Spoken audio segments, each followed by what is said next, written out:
எல்லோரும் எப்படி இருக்கீங்க? இப்போ வந்து ஒரு கப்பு வந்து அரிசி மாவு, பச்சரிசி மாவு வச்சு ஸ்நாக்ஸ் ஒன்று செய்யலாம். அது எப்படி செய்யலான்னு பார்க்கலாம். அதுக்கு மெஷரிங் கப்பு ஒரு கப்பில் வந்து பச்சரிசி மாவு வந்து ஒரு கப் எடுத்துக்கோங்க. அந்த கப்பை எடுத்து ஒரு கிண்ணத்தில் போட்டுட்டு அதுக்கப்புறம் ஒரு ஸ்பூன் வந்து உப்பு எடுத்து அதில் போட்டுக்கோங்க. அதுக்கப்புறம் ஒரு ஸ்பூன் வந்து குழம்பு மிளகாத்தூள் எடுத்து அதில் போட்டுக்கோங்க. அதுக்கப்புறம் ஜீரகம் வந்து ஒரு ஸ்பூன் எடுத்து போட்டுக்கோங்க. நல்லா கிண்டி விட்ருங்க. தண்ணி வந்து ஒரு கிணத்துல வச்சு கொதிக்க வச்சுட்டு நல்லா பபிள்ஸாக வந்துடும். வந்ததுக்கப்புறம் இதுதான் வந்து இந்த முறுக்கு புளிராச்சி. அது வந்து இந்த ரிப்பன் பக்கோடா பண்ணுறதுக்கு உரிய இந்த அச்சு வந்து இது தான். இப்போ வந்து அந்த கொதிக்கிற தண்ணியில் வந்து ஒரு கரண்டியை வச்சு தண்ணியை எடுத்து அதில் ஊற்றி மாவில் ஊற்றிக்கோங்க. ஒரு ஸ்பூன் வந்து நெய் போட்டுக்கோங்க. அதுக்கப்புறம் நல்லா வந்து தண்ணி கொஞ்சம் கொஞ்சமாக ஊற்றிட்டு நிறையா ஊற்றிடாதீங்க. நல்லா பிணைஞ்சி சப்பாத்தி பதம் அளவு நல்லா பிணைஞ்சி எடுத்துக்கோங்க.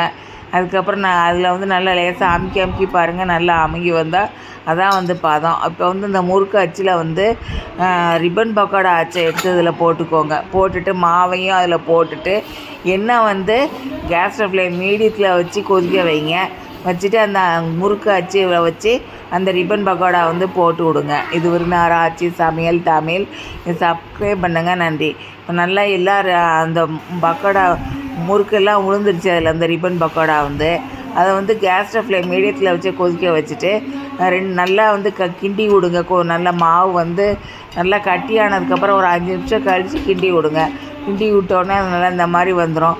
நல்லா எல்லா பக்கமும் நல்லா வேகிற மாதிரி கரண்டியை வச்சு கிண்டி விட்டுட்டு அதுக்கப்புறம் அந்த ரிப்பன் பக்கோடாவை எடுத்து ஒரு கிணத்துல வச்சுருங்க.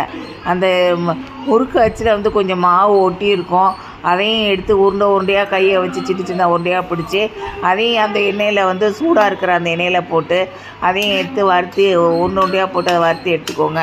அதையும் எடுத்து தனியாக எடுத்து வச்சு அதுக்கப்புறம் வந்து குழந்தைங்களுக்கு வந்து சும்மா ஸ்நாக்ஸ்ன்னு கேட்கும்போது லீவ் அப்போ கேட்கும்போது அதெல்லாம் எடுத்து கொடுங்க. நன்றி.